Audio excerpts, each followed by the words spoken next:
उदाहरण के लिए, आदमी ने तय किया है कि आज मैं खाना ना बनाऊंगा, भूखे रहने का निर्णय किया। एक आदमी ने तय किया कि मैं खाना तो खाऊंगा, लेकिन अपने को खाता हुआ नहीं देखूंगा, देखता हुआ देखूंगा। यह ज़्यादा कठिन संकल्प है। खाना नहीं खाना कोई बड़ी बात, कोई कठिनाई नहीं है इसमें। सच तो यह है कि जिन लोगों को ठीक से खाना मिल रहा है, उनको महीने में एक आध 2 दिन खाना ना बन खाना बड़ी सुगमता की बात है। इसलिए जब भी समाज में ठीक खाना मिलने लगता है, तो उपवास की कल्ट प्रचलित होने शुरू हो जाती है। जैसे अमेरिका में इस वक्त उपवास का सिद्धांत बड़े जोर से चलता है। नेचुरोपैथी फौरन पकड़ लेती है जब लोगों को ठीक से खाना मिलने लगता है, और जचती भी है बात कि कभी उपवास रहो। उपवास ज़्यादा हल्का और ज़्यादा आनंदपूर्ण मालूम होने लगता है। असल में गरीब समाज में भी हो सकता है कि भूखा रहना एक संकल्प हो। अमीर समाज में तो भूखा रहना एक सुविधा है, कन्वीनियंस है। असल में जब सारी दुनिया में ठीक से भोजन मिलने लगेगा, तो सभी लोगों के लिए उपवास जरूरी हो जाएगा। कभी कभी खाली पेट रहना ही होगा, लेकिन साक्षी होना बड़ी कठिन बात है। इसको ऐसा समझें कि मैं निर्णय कर लूं कि मैं नहीं चलूंगा, मैं इसी कुर्सी पर बैठा रहूंगा 8 घंटे। यह उतनी बड़ी बात नहीं है, क्योंकि नहीं चल रहा है तो नहीं चल रहा है। मैं निर्णय कर लूं कि 8 घंटे चलूंगा, यह भी उतनी बड़ी बात नहीं है, क्योंकि निर्णय कर लिया तो चल रहा हूँ। साक्षी का मतलब यह है कि मैं चलूंगा भी और अपने को जानूंगा कि मैं नहीं चल रहा हूँ। साक्षी का मतलब क्या है? मैं चलूंगा भी और जानूंगा भी कि मैं नहीं चल रहा हूँ, मैं सिर्फ चलने को देख रहा हूँ। यह ज़्यादा सूक्ष्म संकल्प है, महासंकल्प है। और तथाता तो और भी महासंकल्प है। वह तो आखिरी संकल्प है। उससे बड़ा कोई संकल्प नहीं है। एक आदमी मरने का भी संकल्प करे, यह भी उतना बड़ा संकल्प नहीं है। लेकिन तथाता का मतलब होता है चीजें जैसी हैं वैसी ही स्वीकृत हैं। यह मरने का संकल्प भी तो कुछ अस्वीकृति से ही आ रहा है। यानी हम जानना चाहते हैं कि मृत्यु क्या है। हम जानना चाहते हैं कि मृत्यु होती है कि नहीं होती है। नहीं, तथाता का मतलब तो यह है कि मृत्यु होगी तो मर जाएंगे, और जिंदगी रहेगी तो जिएंगे। ना हम जिंदगी से मतलब, ना हमें मृत्यु से मतलब। अंधेरा आएगा तो अंधेरे में बैठे रहेंगे, रोशनी आएगी तो रोशनी में बैठे रहेंगे। अच्छा होगा तो अच्छा झेल लेंगे, बुरा होगा तो बुरा झेल लेंगे। जो होगा उसके लिए हम राजी हैं, हम नाराजी है ही नहीं। तो एक उदाहरण मैं तुम्हें समझाऊं।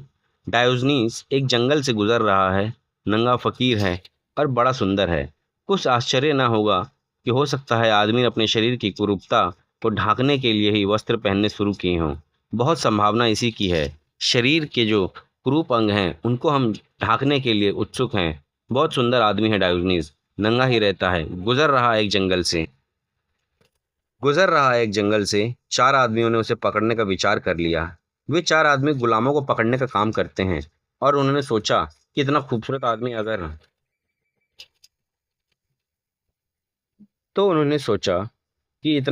आदमी अगर चक्कर में आ जाए तो बिक्री अच्छी हो सकती है। और इसका कोई मालिक भी नहीं दिखाई पड़ता, कोई धनी धोरी इसका दिखाई नहीं पड़ता। अकेला चला जा रहा है, कपड़े लत्ते भी नहीं हैं, देखने में बड़ा सुंदर है, विशालकाय है, तेजस्वी है। मगर पकड़े कैसे? क्योंकि वे चारों डरे कि इतना तगड़ा आदमी कहीं चारों को कठिनाई में न डाल दे। फिर उन्होंने कहा कि एक कोशिश तो करो, बहुत से बहुत यही होगा कि थोड़ी मार खाएंगे तो भाग जाएंगे। वे चारों गए। उन्होंने बड़ी ताकत लगाकर उसको एकदम घेरा, तो वह उनके बीच में एकदम शांति से खड़ा हो गया। उसने कहा, क्या इरादे हैं? वे लोग बड़े हैरान हुए। उन्होंने जंजीरें निकाली तो उसने हाथ आगे कर दिए। उनके हाथ कँप रहे हैं, डर रहे हैं कि यह पता नहीं मार दे क्या करें। तो वो कहता है कि कांपो मत। हाथ क्यों कांपते हैं तुम्हारे? लाओ मैं जंजीर कस दूं। वह जंजीर बांधने में सहायता करता है। बड़े चकित हुए जब जंजीरें मंजीरें कस गईं। तब उन्होंने उनसे पूछा कि आप आदमी कैसे हो? हम आपके हाथ में जंजीर डाल रहे हैं और आप सहायता कर रहे हैं। हम तो डरे थे कि झगड़ा होगा, मारपीट होगी, कुछ उपद्रव हो जाएगा। उसने कहा कि नहीं, जब तुम्हें मज़ा आ रहा है जंजीरें बांधने में, तो हमको भी मज़ा आ रहा है बंधवाने में। और झगड़ा क्या करना है इसमें? बड़ा मज़ा आ रहा है, बोलो कहाँ चलना है? उन्होंने कहा कि अब आपको हम बताने में शर्म आती है, लेकिन हम तो गुलामों को पकड़ने वाले लोग हैं, तो हम तो बाजार आपको ले चलेंगे बेचने। उसने कहा चलो। वह इतनी खुशी से चलने लगा कि उनकी चाल कम पड़ती है, वह तेजी से चलता है। वे उससे कहते हैं कि जरा धीरे चलिए, इतनी जल्दी भी क्या है? तो वो कहता है कि लेकिन बाजार चल ही रहे हैं तो जल्दी ही चलें। फिर वे बाजार में पहुंच गए। बड़ी भीड़ लग गई है वहाँ। जो लोग गुलामों को खरीदने आए हैं ऐसा गुलाम साधारणतः बिकने नहीं आया था। यह तो शाही सम्राट जैसा आदमी था। बड़ी भीड़ लग गई। टिकट पर उसको टिकटी पर उसको खड़ा किया गया जहाँ गुलाम बेचे जाते हैं। और जो गुलाम बेचने वाला नीलाम करने वाला था उसने चिल्लाकर कहा कि गुलाम बिकने आया है, किसको खरीदना है। तो उस डायनोसर ने कहा, चुप ना समझ। उन लोगों से पूछा कि मैं आगे चल रहा था कि वे आगे चल रहे थे, और जंजीरें उन्होंने बांधी कि मैंने बंधवाई।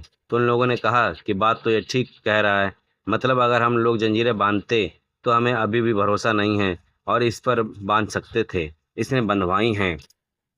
और जहाँ तक आगे चलने का सवाल है, ये इतनी तेजी से चलता है कि हम लोग इसके पीछे दौड़ते चले आ रहे हैं, इसलिए हम इसे बाजार में लाए हैं। यह कहना गलत है हम इसके पीछे आए हैं, यही ठीक है। और यह कहना भी ठीक नहीं है कि हमने इसको गुलाम बनाया। यही कहना ठीक है कि यह आदमी गुलाम बनने को तैयार हो गया, हमने इसको बनाया नहीं।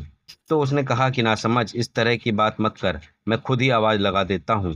और तेरी आवाज़ भी कमज़ोर है, इतनी भीड़ में सुनाई नहीं पड़ेगी। तो डायजनू ने चिल्ला कर कहा कि आज एक मालिक इस बाजार में बिकने आया है, किसी को खरीदना हो तो खरीद ले। तो किसी ने किससे पूछा कि आप अपने को मालिक कहते हैं। उसने कहा कि मैं अपने को मालिक कहता हूँ।